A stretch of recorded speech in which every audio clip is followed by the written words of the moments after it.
Now, the WGAL News 8 Storm Team forecast with meteorologist Ethan Houston. Those storms packed a punch this afternoon and this evening. Dozens of reports coming in. Most of the reports that we've received are wind damage, mostly trees or wires down, but we also had reports of some hail upwards the size of quarters, if not a little bit larger to near golf ball size. Let's take it back to around 5 o'clock this evening on our York Skycam. You can see those strong thunderstorms moving through. Then we got another round of some passing showers and storms closer to sunset, but things are winding down. But it's not going to cool down much because it is so humid out there. Right now it's 69 degrees. Winds are calm. Dew points still sitting in the upper 60s and visibility is dropping. So if you did see that heavy rain earlier this evening, there could be some patchy dense fog. Right now, bulk of the showers and storms are lifting off to our north and to the east. But notice we have more showers and storms developing over central West Virginia. May get scraped by these as we head through the night tonight. This is all part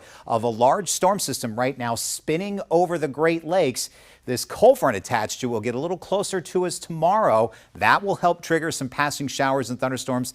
It looks like they'll start during the heat of the day and continue on into the evening hours. Unfortunately, some of those storms tomorrow could be strong severe. So through the night tonight, most of us mostly cloudy and muggy. A few stray thunderstorms will be around as we head through the early overnight hours. Then there could be some fog. Lows tonight will be near 70 degrees. Could see an isolated shower in the morning. Most of us will just see some passing clouds with temperatures rising to near 80 degrees. Better chances for those hit or miss showers and storms will return after lunchtime. And the highest chance, unfortunately, is going to be right around dinner time to kick off for Football Friday. It is going to be another warm and humid day, but not as hot as the past few days. Highs will be up near 90 degrees. So here's a breakdown of the rain chances through the night into tomorrow. You can see relatively quiet through the night, but those shower and thunderstorm chances really starting to ramp up, especially during the evening hours. And some of those showers and thunderstorms may linger into early tomorrow overnight. Once again, a level 2 out of 5 for the chances for strong severe thunderstorms. Main concerns, once again, will be heavy downpours and damaging winds.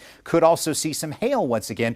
This does not look like a tornadic environment, more what we typically see during July into August, where we have those incredible tropical downpours sitting overhead. Made it to 94, the record high of 96, so just shy of the record once again. But here's the good thing about today. We saw a nice soaking rain across a large portion of the Susquehanna Valley. I think much of the valley picked up between half an inch to an inch, but some isolated spots saw more than 2 inches of rain, like you folks in Hummelstown in Dauphin County, 2.45 inches of rain. But now we've got the moisture still overhead, some patchy fog developing. Visibility has dropped to 3 miles in York. 67 right now in Elizabethtown for the dew points, and notice the air temperature pretty close to that, so that's what's usually an indication.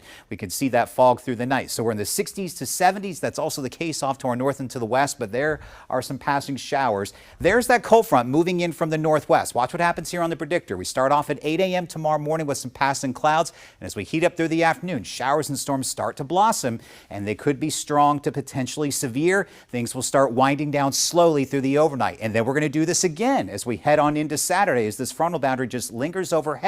Not looking for any washout conditions, but certainly opportunities for passing showers and storms through the next 3 days. Looks like Sunday's chances of rain will be highest during the morning. Muggy heading into Sunday. We start to see stickier conditions on into Monday. Here's the latest update on Lee. Major hurricane, violent hurricane, Category 4 right now, and we do need to keep a close eye on this. It's expected to become a Category 5 as we head through tomorrow.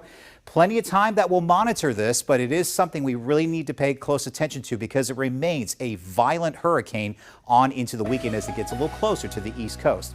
Here's a look at that 10-day forecast. If you're looking for that fall-like feel, it finally gets here mid-next week after a round of showers and thunderstorms. Cooler weather, drier weather with highs back into the mid-70s. All right, thanks.